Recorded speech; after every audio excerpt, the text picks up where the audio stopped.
Hi, Arizona. This is Mrs. Mace, obviously. It's November 22nd, and I'm just going over some of the homework that you turned in um, to me with Montana. And a few things that I just want to go over here. The true story of the three little pigs. I think you did a fantastic job of being able to identify the differences and understand why they are important. However, I do want to look a little closer at Snow White. Um, I think that you were able to identify characters and who was evil and maybe some of their intentions, um, but looking at the deeper meaning as to how those elements create an overall message for the reader. What lesson is the Grimm's fairy tale Snow White teaching us?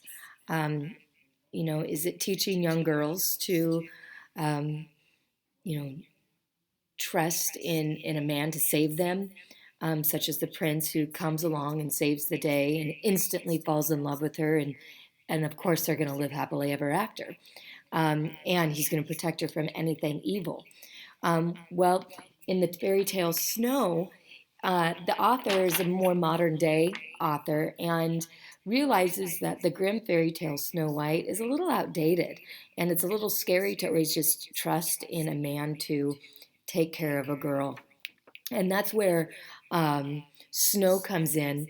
And even though her mother cannot take care of her, um, and we in class we talked about that a little bit, is her mother wrong to give her away? Or does the mother identify that she is not a good fit, that she is dangerous for the little girl? And so she almost in a way puts her up for adoption. Um, and then the gardener who loves her and is drawn to her, wants to keep her, and he wants to protect her, but he knows too, maybe I'm not the right person for Snow. And so he gives her to these mountain men that are similar to the seven dwarfs in the original fairy tale. These mountain men are exactly what Snow needs. They just need to give her a roof over her head, and keep her from any harm. But at the same time, Snow has this possibility at her life. Um, and the gardener later on comes back and wants Snow, and she flees from him. She sees him as somebody who could possibly stop her from living the life that she's supposed to. Even though the gardener may have good intentions, he's not for her. It's pretty deep, it's pretty mature, but it's interesting to see how we can take a fairy tale that's very well known to us, change a few elements, and make it more of a modern day purpose. Anyway, so what we did next was we looked at the story Rapunzel, and I'm going to send this home with you, which is the original story, similar the Grimm's fairy tale version. Um, Read it.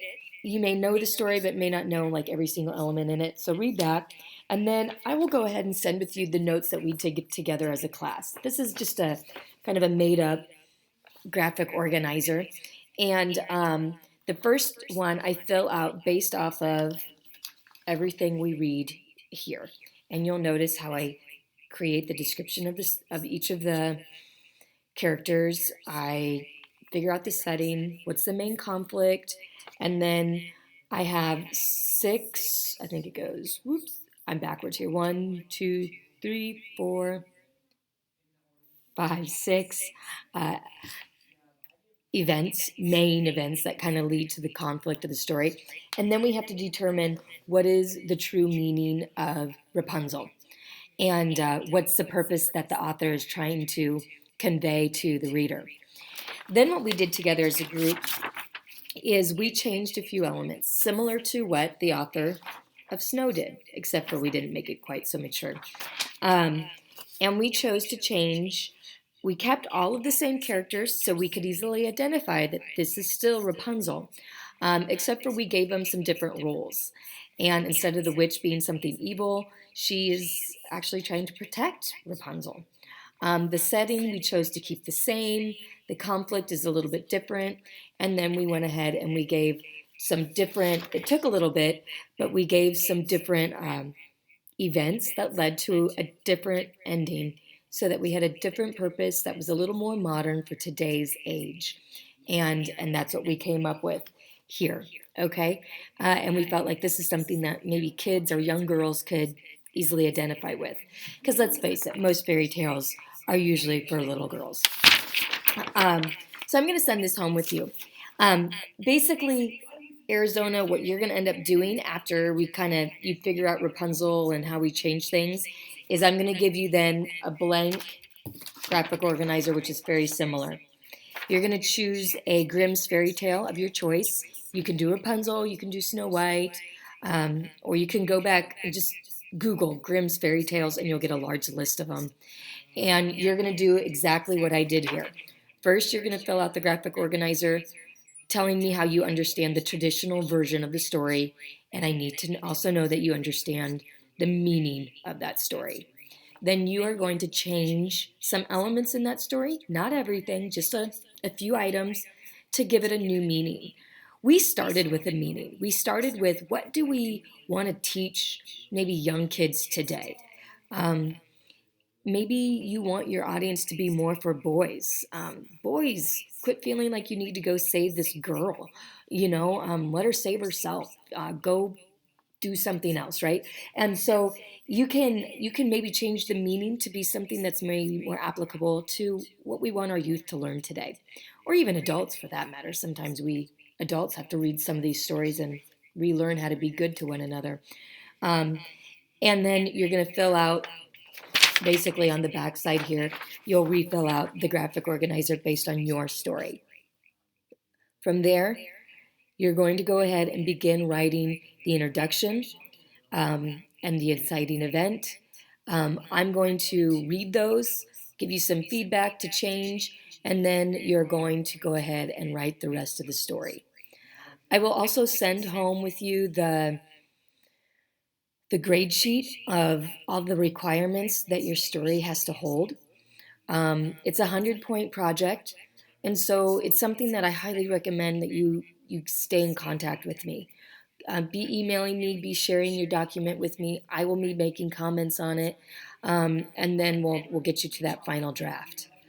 It's what I'm going to send you home with before Thanksgiving. So tomorrow I'll send this home with Montana. Hopefully, if I can get it in his hands without forgetting. After that, next week I'm going to get you started on Romeo and Juliet. We started just this week. We're just a few scenes ahead of you.